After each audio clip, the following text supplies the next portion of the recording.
Good morning, Vietnam. And if you don't know that reference, get yourself cultured. R.I.P. the GOAT, Robin Williams. It's literally the name of the movie. It's called Good Morning Vietnam, and that's not what this podcast is. So we're not really going to dive into it. But we're back for episode 6 of the WDN4L or Who Dat Nation for Life podcast. Go ahead and follow me, your host, Clay Johnson, on Twitter at ClayJ2K.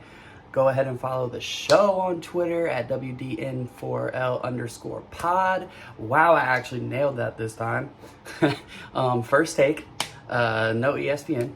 And follow us on Twitter. Like I said, follow us on Instagram. I even have a TikTok account. Crazy, right? But that one is at ClayJ2K540, which is where the area code I'm from. Don't know why I gave out that information, but fuck it. In today's episode, I'm a little bit behind because last weekend I went shooting with my father-in-law. He wanted to take me shooting some guns, and we did that, and it was fun.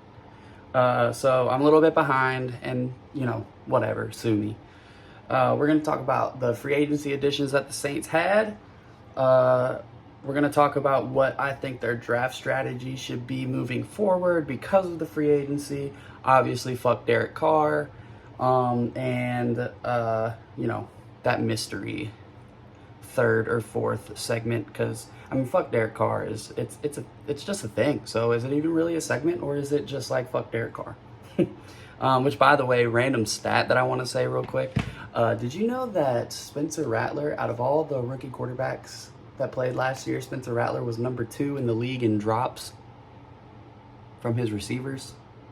Which is, like I said, he had Arby's employees out there running routes for him.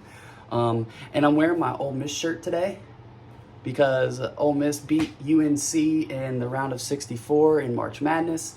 And hopefully they can beat Iowa State today in the round of 32 and make it to the Sweet 16. I've never seen Ole Miss make it to the Sweet 16 with my own eyes. They went to the Elite 8 once in the 80s, and that's about it. They're not really a basketball school, so this is new territory for me, but I love it, obviously. But we're not here to talk about March Madness. We're here to talk about the Saints, probably as much as y'all don't want to, but we are, because we love them. It's a toxic relationship, it is, but we still love them every single day. They hurt us. They do. And, you just keep going back to the ones that hurt you. Just kidding. All right. So the Saints were actually, pretty decently active in free agency this year. Much to the dismay of the Saints are in salary cap hell people out there. I tried to tell y'all that the salary cap simply just does not exist. And yet every single year I'm told that I'm stupid for that, and at some point the Saints are going to have to let the chickens come to roost.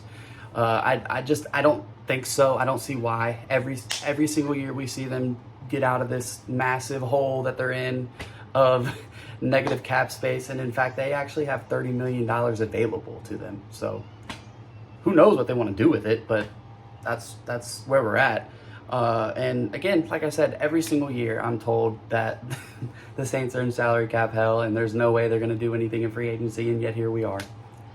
So at some point, y'all really need to realize that no, it either A, the salary cap genuinely does not exist, or B, it can, no matter what, it can always be manipulated. There's always contracts to restructure. There's always, there's always contracts to restructure. That's really all it is.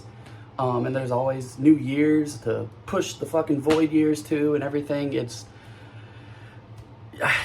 at some point, you're just going to have to accept the fact that realistically, no, the Saints don't have to take their medicine. They don't. They can just keep pushing it down the road as much as they want to. Just keep kicking it. Kick that can like they did back in the 1800s, bro. It baffles me that we still have this conversation. And the national media is full of idiots. For example, the Saints signed Brandon Cooks to a 2-year, $13 million deal, which is really, realistically, I don't think it's that bad of a deal. He's probably going to be your wide receiver 3. I don't think that's too bad of a deal, personally. Ross Jackson said that he doesn't really like it from a money aspect. Whatever. But point being is, like, ESPN Plus came out with a damn article after that signing and was like, this deserves a borderline failing grade because of the money aspect. And it's like, how are you sitting here watching the Saints go from negative 50 million to positive 30 million in cap space, and yet you're still trying to convince yourself that they have money issues? They simply don't. They just, if they want to make this happen until 2050, they can. Like, it's just the truth of the matter. Like I said, it baffles me. It blows my mind that we still have this conversation every single offseason. But I guess they have to have something to talk about. They have to have a reason to hate on the Saints. They always do, you know. So we're going to go ahead and get into the actual signings that they made. And we'll talk about them a little bit as well.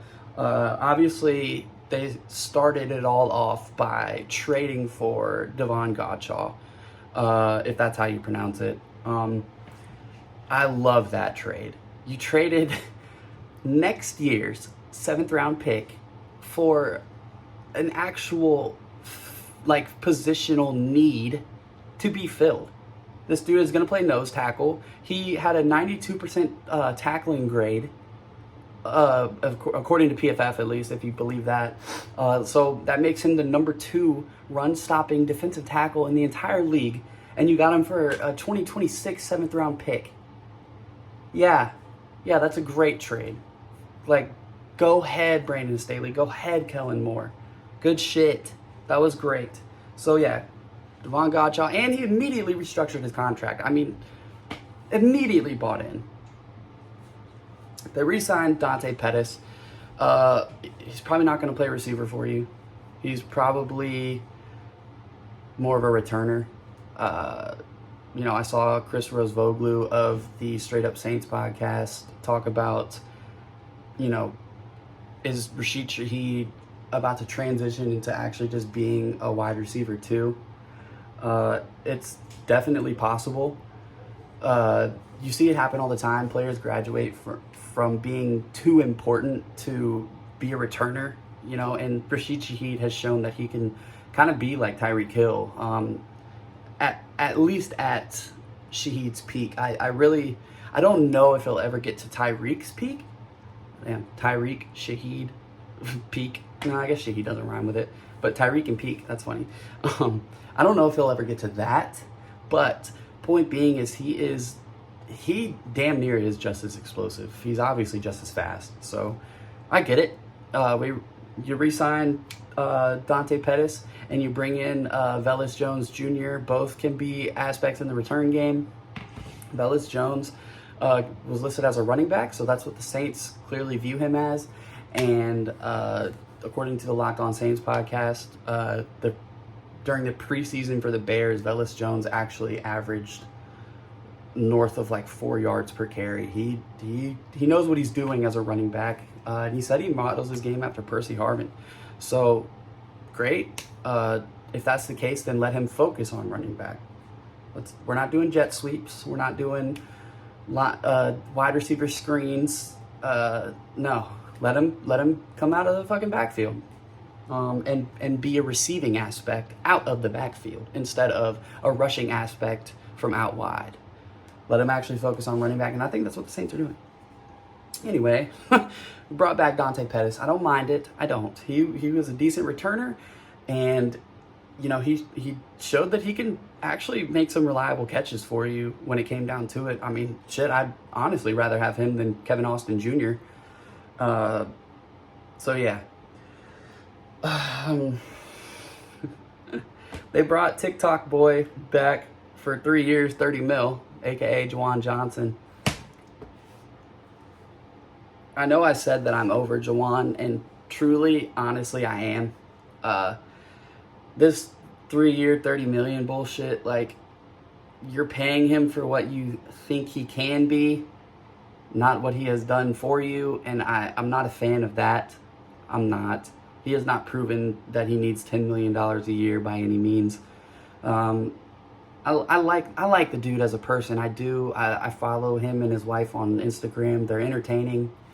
I mean, and TikTok, obviously, just social media. They're entertaining. They're probably really nice people.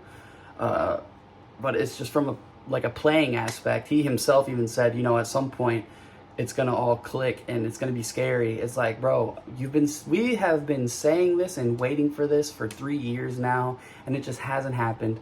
By all means, please prove me wrong and make it happen this year.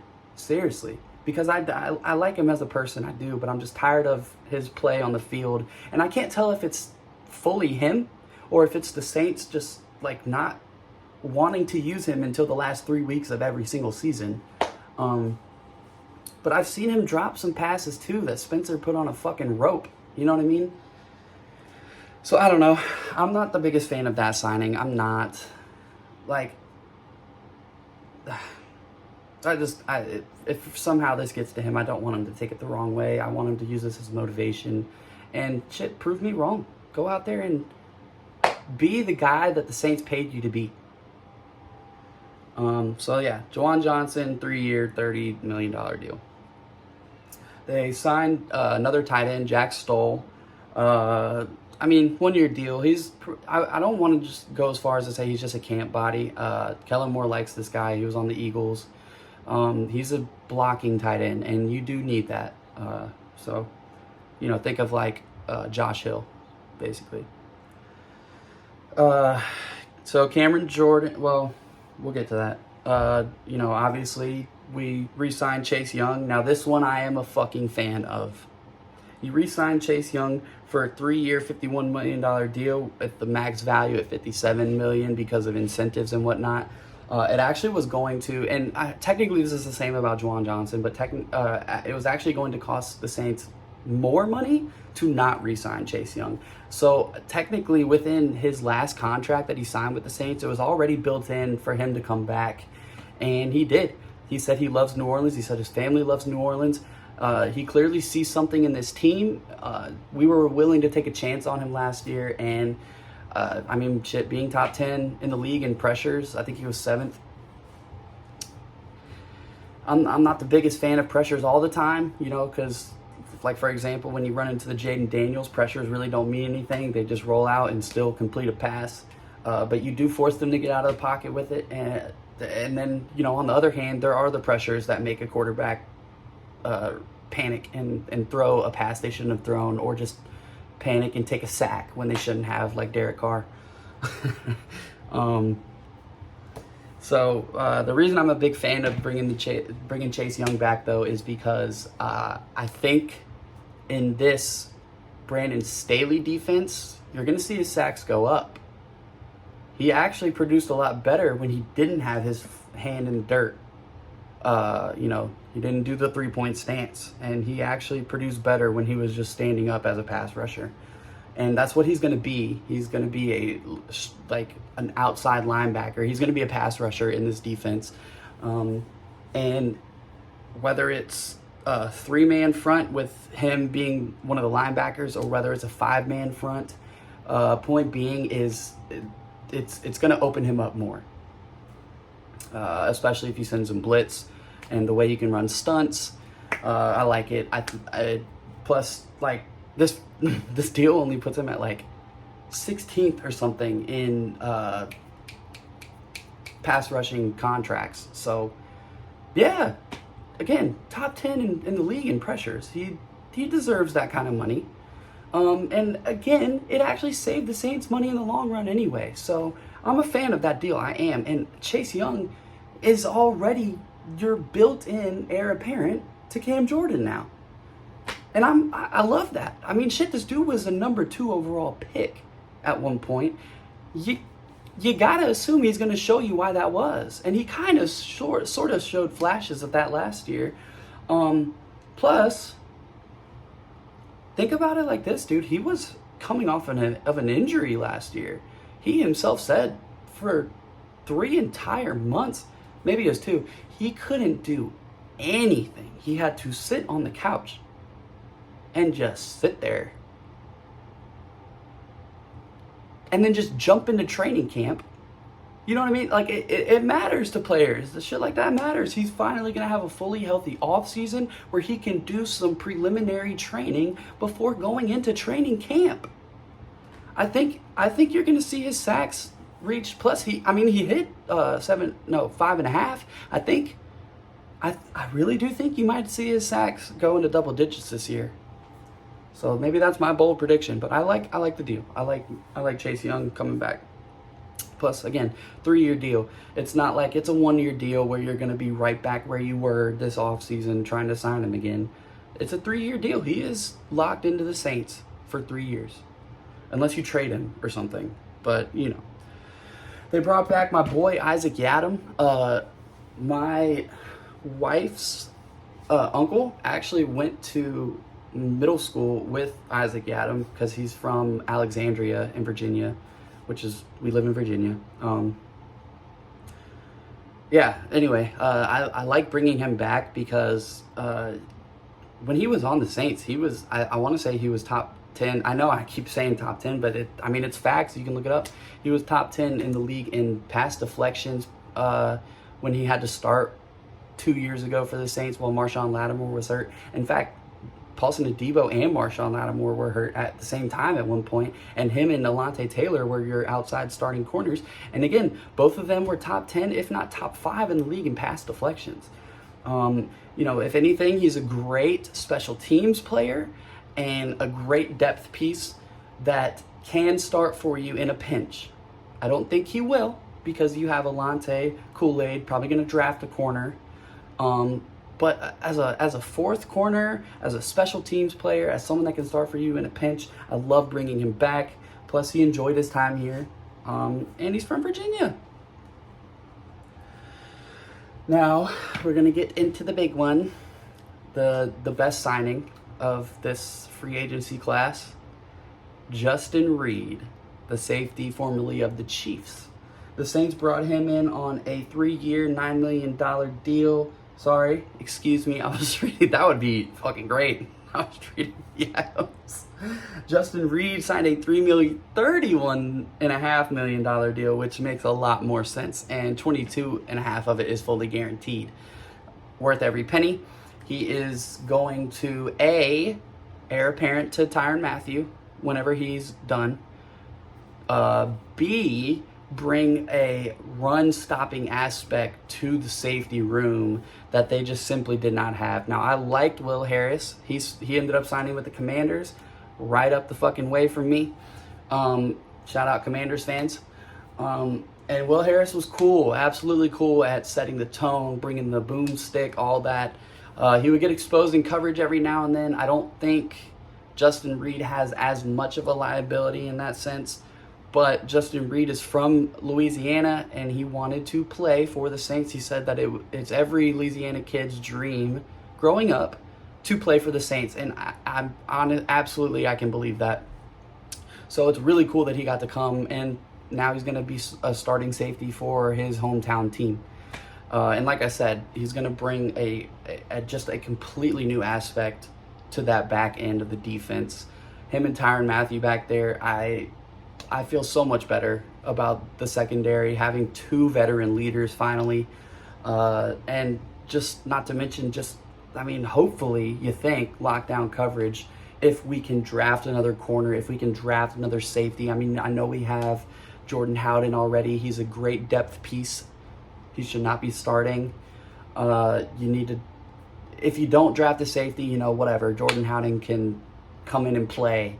But point being, Justin Reed, Tyrann Mathieu, we got Kool-Aid, we got Alontae. I like it. If you didn't already know, Paulson Adebo signed, I don't know exactly what the numbers was, but it's definitely something the Saints weren't going to pay him to be the Giants' #1 corner, and good for him. Go ball out, bro. You deserve that. I know you're going to ball out. You are a dog, so shout out Paulson Adebo. Go ahead, go get that money. Good for you, man. Seriously. All right, so with that being said, what do I think the Saints' draft strategy should be moving forward? Now, like I said, you brought in Brandon Cooks, you brought in Devon Godshaw, and you brought in, let's just go secondary as a whole with Ike Yiadom and Justin Reed. I don't think you're done. by any means. Oh, I mean, you know, they brought in Will Clapp and whatnot. Those are kind of like depth pieces. He's not going to start for you unless injuries happen. I did mean to mention that, so excuse me. I do like that signing, so good for them. Technically brought back Will Clapp. Okay, so draft strategy moving forward. Just because you brought in Brandon Cooks, are you done at wide receiver? Hell no. You still need a big body guy. You still need a Tet McMillan, Trey Harris, Jaden Higgins, Alec Ayumanor. I don't give a fuck which one. You need one of those. You need that big body receiver. Could the Saints, because they've created $30 million in cap space, could they be looking to bring in Amari Cooper? That would be great. Seriously. Or, I mean, I guess Keenan Allen, I don't know. I'm not as much of a fan of the thought of Keenan Allen as I am Amari Cooper, but could they bring either of those guys in? Absolutely. They both have familiarity with Kellen Moore, and Amari Cooper even has familiarity with Derek Carr. Now, me personally, if I had familiarity with Derek Carr, I wouldn't even want the motherfucker. I would be like, keep me the fuck away from that team. But I don't know. I guess Devontae Adams, I know he signed with the Rams, but I think he was just kind of doing Derek Carr a favor by giving him lip service and saying he was willing to be traded to the Saints. I don't know. I mean, we did finish better than the Jets, so. But you still need to draft a big body receiver. You simply do. Chris Olave is your de facto number one. That's great. Rashid Shaheed, your big explosive guy. Brandon Cooks brings another explosive element. He can make tough catches. He can. But, I mean, he was the OG concussion getter, so he's not going to be your quick slant across the middle every single time. You know what I mean? You still need to bring in a big body receiver. I don't think the Saints feel comfortable with their receiver position anyway. I mean, shit, Kellen Moore has come in and just got shit done, man. And I have to stand him. I do. Even if it seemed like he was just Mickey's yes man at first because of the whole Derek Carr thing. Whatever. You know, obviously we're meant to be patient with Kellen Moore, and I'm willing to be patient with him. And so far, he's brought in a whole bunch of pieces. Brandon Staley, too. So, I mean, technically, they did end up running it back with the defensive line in a way. But the difference is you're not asking Colin Saunders and Nathan Shepard to start for you now. And that's better. I don't like Nathan Shepard. I don't like him as a person. I don't like him as a player. But fuck it, whatever. You brought him back. He's already on the team. He was willing to restructure his contract, so that's cool. Yeah, so you still need a big body receiver.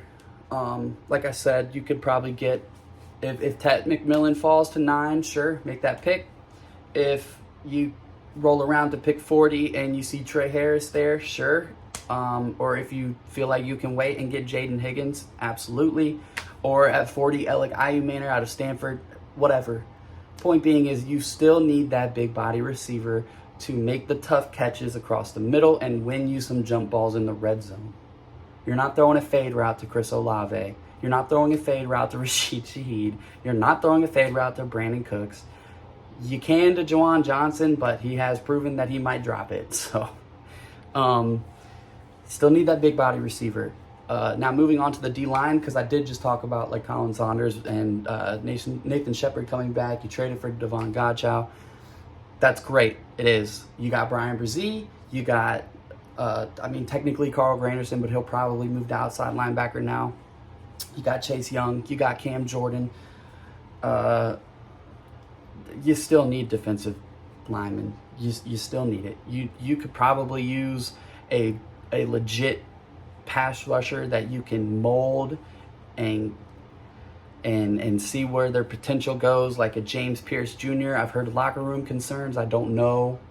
Obviously, I'm not plugged in with all that. I'm just hearing what I'm hearing. There's also Princely Monmielen out of Ole Miss. Yeah. Then you still need a defensive, tackle, technically. You don't necessarily need a nose tackle. I don't think it would hurt. You do have Christian Boyd on roster, so maybe he blossoms and can become that backup nose tackle, but you still need defensive tackles in general. You want Nathan Shepard and I like Colin Saunders. I do. I don't know where the hate comes from, but you barely want Nathan Shepard on the field. I truly mean that. All he does is get pissed off and get you stupid ass penalties. I've never seen him do something that's made me go, oh my God. So, and Saints fans are pissed off that they even ran it back with those two. Again, I don't see the hate for Colin Saunders. I don't. I think he's a good player, and as a rotational piece, you're going to see a lot more value from him anyway. I don't see any of it with Nathan Shepard, but he was willing to restructure his contract. That's a whole different conversation. You still need defensive tackles. Obviously, the ideal prospect would be Mason Graham. If you can't get him, you got guys like Jordan Phillips, Alfred Collins, Derek Harmon, Walter Nolan. The list goes on. It's a deep class as far as the defensive line goes, and that's pass rushers, defensive tackles. It's just a deep class. So, draft one or two. Fuck, I don't know. And then secondary. He brought back Ike Yadam. Again, I'm going to stake my claim right now. I don't like Alontae Taylor at the outside corner. I don't want to hear it. He had a good rookie year. Absolutely, he did. Dennis Allen ruined him. He made him a slot corner, and it is what it is at this point. He's a good slot corner. He is. And Brandon Staley's defense utilizes the star role. That's like perfect for Alontae Taylor. So let him play that and draft yourself an outside corner. Please do not put Alontae back at the outside. I've seen him get bullied, worked. I mean, Ladd McConkey was making this dude look for fucking the ice cream truck. You know what I mean? Like, he gave up the most yards. I understand, like, you can give up a lot of yards and still be a good corner because you're not giving up touchdowns. He gave up the most yards in man coverage last year in the entire league at corner. Let him play slot. For the love of God. Let him be your nickel corner. Okay? So you're drafting an outside corner. And that's fine. That's fantastic. There's Will Johnson. If you think his medical history is cool enough, by all means, go for it. Y'all are the ones making the decisions. I have no say in this matter, no horse in this race. If he is as good as you think he is, draft him at 9. You have Siobhan Revel, probably get him at 40.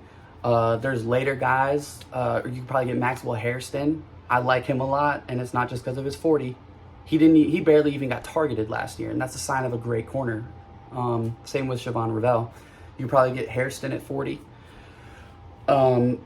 Dude out of Notre Dame, slipping my mind right now. And, you know, obviously there's corners later, like Darian Porter. Trey Amos at 40 would be fantastic. My boy out of Ole Miss, who reminds me of Paulson Adebo. 1-for-1 replacement, in my opinion. So, go ahead, get you an outside corner. Put Alontae back in the nickel or that star role, for the love of God, and let them go to work. So that is my opinion on the draft strategy moving forward. You need to target a big body receiver. You need to target defensive linemen, and you need to target secondary players. I feel this goes without saying. Obviously, you need a guard. You need a left guard. You need a starting left guard. I don't know if that means you're drafting one or you're signing one or both. Ideally, both. You need competition at that position because it's just not locked in. So, receiver. This isn't in no particular order. Big body receiver, offensive lineman, specifically a left guard. Probably depth at center too. Defensive lineman, secondary. That is Clay Johnson's draft strategy for the New Orleans Saints. And we're like 33, 32 days away from the draft. We're getting down to it. We're getting to the nitty gritty.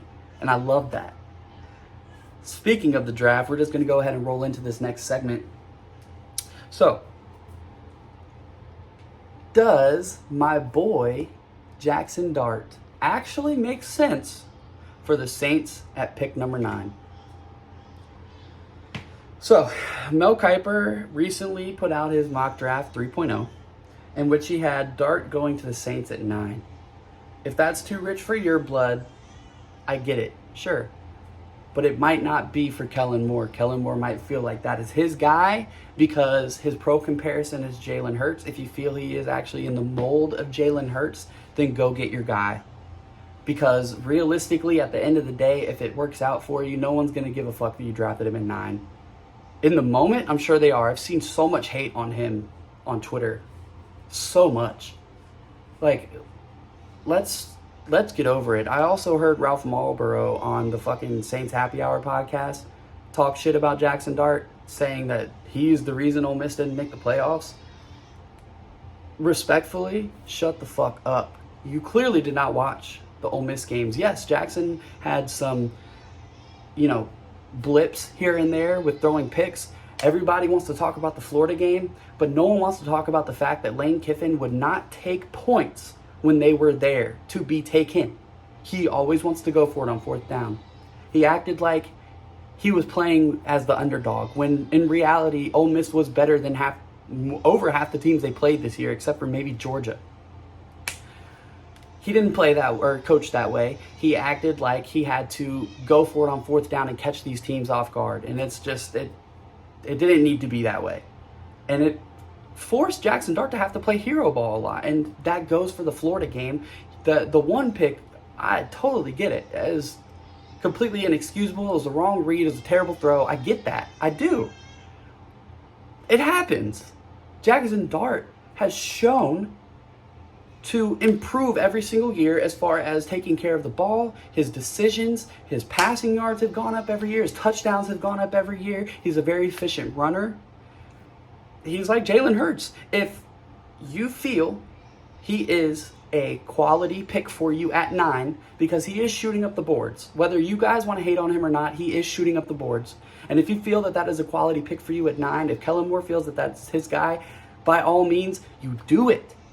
And I'm not saying this like as if that he's been convinced to not. If it's his guy, he's going to draft him. What I'm saying is to the Saints fans out there that are hating on him, just do me this favor, go back and watch some film, the good and the bad, obviously, and pay attention to how many times Ole Miss was in field goal range, and for some reason, Lane Kiffin goes for it on 4th down instead of taking the points. I mean, the LSU game is fucking perfect example. Florida, perfect example. They would trot on J.J. McGee's and go for it on 4th and short, and teams knew exactly what they were doing because they couldn't run the up-tempo type of offense that they wanted to run. They had to make a substitution, so the defense would make a substitution. Ole Miss doesn't convert. All of a sudden, Kentucky is another good example. All of a sudden, you're letting the other team's defense get away with not giving you any points at all when there should have at least been 3 put up there. So let's just calm down and take a look at, just go back and look. Jaxson Dart is not as bad as the national media wants you to believe. Trust me. Okay? I obviously am biased. I love Jaxson Dart. And it kind of has me torn because I love Spencer Rattler, who just changed his jersey number to 2, by the way, if he couldn't get any more aura in the first place. I love Jaxson Dart, and again, I'm torn because I love Spencer Rattler. If the Saints draft Jaxson Dart, obviously that's them wanting to put the future into him. Or if Spencer can beat him, then sure, Spencer beats him and Jaxson is your backup. But my guess would be if you draft him in the first round, you want him to be your starter. Obviously not right away because we have to deal with dumbass Derek Carr, but we'll get into that. So back to the original question. Does Jaxson Dart make sense for the Saints at 9? If Kellen Moore feels he is his guy and he can mold him into a Jalen Hurts type of player, then yes, he makes sense for the Saints at 9. If you're just kind of taking a flyer, you are panicking because 2 quarterbacks have already been taken, and teams are bullying you into trying to trade up or what have you, you know what I mean? And you're reaching and just getting him because you feel a little bit uncomfortable about your quarterback position, then no, he does not make sense for you at 9. That's how I feel about it. All right, we're going to go ahead and get this final segment in here, wrap it up real quick. I got shit to do, as I'm sure y'all do as well. As you know, it's time for Fuck Derek Carr. My favorite segment, because fuck this guy. So, Derek Carr apparently came out and said that he didn't say it, but there's rumors going around that he is willing to be traded from the Saints, which this is just a terrible situation to have. First of all, the reason you gave him all this money this year is because you're preparing for him to not be your quarterback in 2026. And honestly, that already alone is a bad situation because that's supposed to be your starting quarterback. And you're already preparing for life without him. That means you're going to go through an entire season with him as your starter. Both parties, aka him and the Saints, knowing that he's not going to be your starter next year, no matter what. That's a terrible situation, but, fuck it, here we are. Genuinely, I wouldn't be surprised if he's benched before the season is over. Truly, I mean that. In Russell Wilson, type fashion on the Broncos. But, dude, fuck Derek Carr. Sorry, y'all, you and the Saints both have made your bed, now you gotta lay in it. I don't care if you want to be traded. You said you would prefer to take all the money that you earned because watch the tape. I'm sorry. Unfortunately for you, Derek, you are the Saints starting quarterback next year. And unfortunately for the Saints, we have to watch another year of Derek Carr. And you know what? There's going to be probably a 3 or 4 game stretch where Carr looks like one of the best quarterbacks in the entire fucking league. And everyone's going to be like, yeah. Well, not everyone, because we just hate him. But, the national media is going to be like, nobody's talking about Derek Carr. Nobody's talking about how good he plays. Nobody's talking about this. Nobody's talking about that. Guarantee you after that fucking little, heater that he goes on, he's going to go out there and throw some dumbass picks. There's a fucking video on Twitter that my personal account I retweeted. Go watch that bitch. It's an entire 5-minute video of him on 3rd downs throwing picks, or on 4th downs throwing the ball away. He panics. I'm not kidding. You might think that I'm, the agenda guy. You might think that I'm, just so pro Spencer Rattler, which I kind of am, but it's not even that. He panics. There are things that Spencer Rattler, as a 5th round rookie, already did better than Derek Carr, an 11-year vet. That's the thing. We already know what Derek Carr is. He's not going to change. He's not going to get better. He might not get worse, but he's not going to get better. You know exactly what he is, and he's still going to be that. He is a guy that if everything is going right, he will win you a game.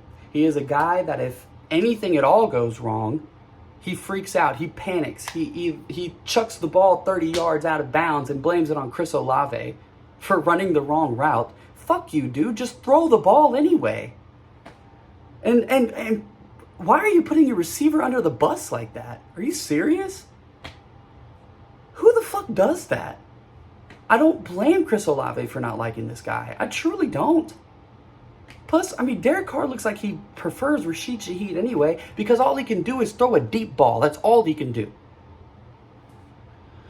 So, in conclusion, fuck Derek Carr, and that's the perfect way to end every single episode of this podcast, because until he's not on the Saints anymore, it's fuck Derek Carr.